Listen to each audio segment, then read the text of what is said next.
Talbos ng kamote. Ang ulam natin ngayon, mga guys. Ayan. Hinuhugasan ko pa at pakuluan. Salad kung tawagin. Ayan. Ayan. Sarap. Pero mahal kaya ito. Mahal ito. 9 yuan. Mahal na sa Pilipinas.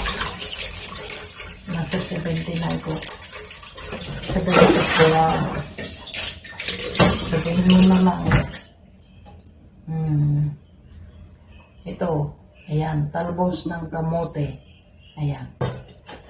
Sabihin mo na lang na 70 peso ang isang balot. Ayan. Ganyan na guys. Pakuluan na. Papakuluan ko ang kamote. Ganyan ang Ilocano. Makakasawa na kasi yung gisa-gisa. Ayan. Ganyan na lang. Ayan. Malapit nang matapos.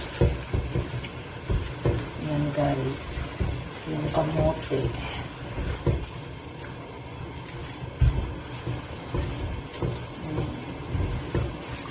Sarap na ulam natin ngayon. Lahat na lang talbos. Sige. Ayan. Lagyan natin ng mga talbos ng kamote yung tiyan natin. Hindi puro manok at sa kalamis. Ito na lang ang uulamin ko mamaya. Ayan guys. Ayan. Pakukuluan ko na lang ito at lalagyan ko ng kamatis.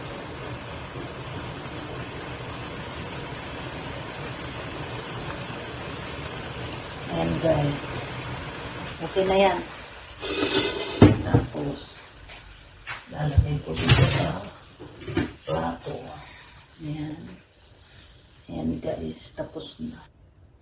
Hahanguin ko dito sa tubig na ito. Ayan. Ayan guys. Oh, ayan. Ayan ang ulam natin. Simple lang.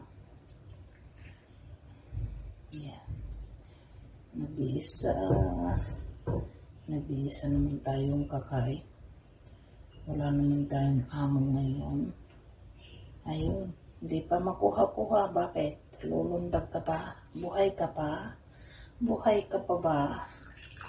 Oh, ayan. Alisin ko yung tubig. Ayan. Ngayon, ayan na guys. Ayan. Ayan ang ulam ko ngayon. Ayan. Wait ka lang. Oh, ayan guys. Ang ulam ko ngayon, manok. At saka ham. At saka talbos ng kamote. Kain guys. Salamat. Salamat sa inyong lahat. I love you all guys. Please like and subscribe. Thank you for watching. Salamat guys. Ayan, ito ang ulam ko ngayon. Yay! Yay! Bye bye guys.